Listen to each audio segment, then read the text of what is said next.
Grandma Rondo lived all by herself. She really wanted a child. One day she met a giant. "I can give you a child," the giant boomed in a loud voice. Grandma Rondo was scared, but she wanted a child so badly. "What do I have to do?" she asked. The giant gave Grandma Rondo a tiny cucumber seed. "Plant this," he said. "It will bring you great joy and change your life forever." Grandma Rondo planted the seed with care, hoping the giant's words would come true. She watered it every day and watched over it with love. Wow, a shiny golden cucumber grew in her garden. It was unlike anything she had ever seen. She carefully cut it open. Guess what was inside? A beautiful baby girl, glowing with a magical light. Grandma Rondo couldn't believe her eyes. She named the baby girl Golden Cucumber, which is Timun Mas in Indonesian. She was so happy and felt blessed. From that day on, her life was filled with joy and laughter, all thanks to the magical seed from the giant. Timun Mas grew big and strong. She was no longer the tiny baby that Grandma Rondo had found. Over the years, she had blossomed into a resilient and courageous young girl, deeply rooted in her village's traditions and values. She helped Grandma Rondo with everything. From dawn till dusk, Timun Mas was by her side, whether it was tending to the garden, fetching water from the well, or preparing meals.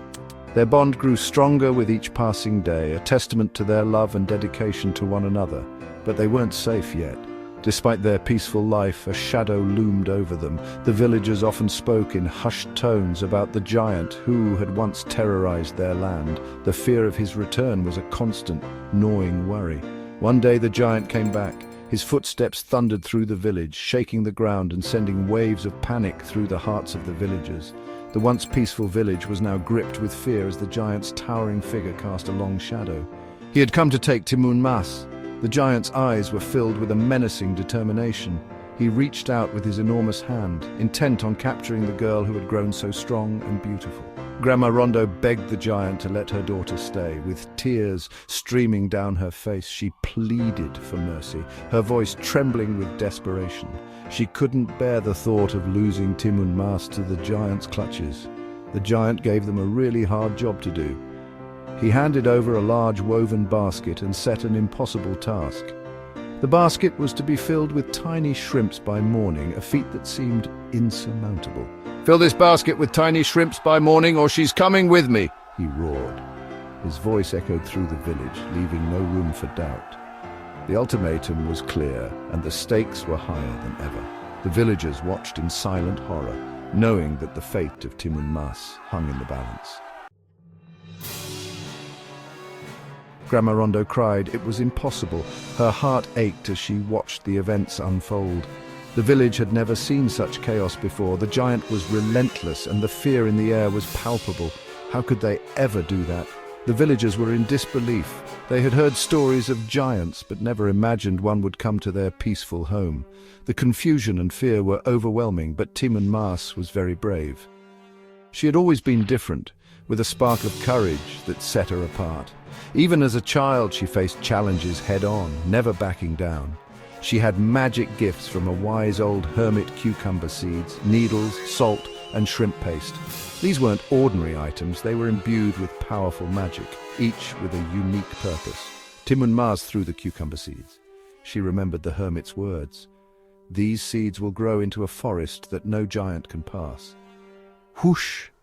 A huge forest of vines grew, slowing the giant down. The vines were thick and strong, creating a barrier that seemed impenetrable. She threw the needles next. Zing! They turned into sharp bamboo, forming a dense thicket of spikes. The bamboo was sharp and dangerous, a perfect trap for the giant. But the giant kept coming. Its determination was terrifying. No matter what obstacles Timun Mas created, the giant seemed unstoppable. The salt became a wide sea, a vast expanse of water that stretched as far as the eye could see. The waves crashed against the shore, creating a formidable barrier, and the shrimp paced a sticky swamp, thick and treacherous. The swamp bubbled and gurgled, making it difficult for anyone to pass through. But the giant still chased after them. Its persistence was unmatched. Timun Mas knew she had to keep going to find a way to finally stop the giant and save her village. Finally, Timun Mas threw the last of the shrimp paste. Plop! It became a bubbling, boiling lake. The giant was trapped. He sank into the hot mud and was never seen again. Timun Mas and Grandma Rondo were safe at last. They lived happily ever after.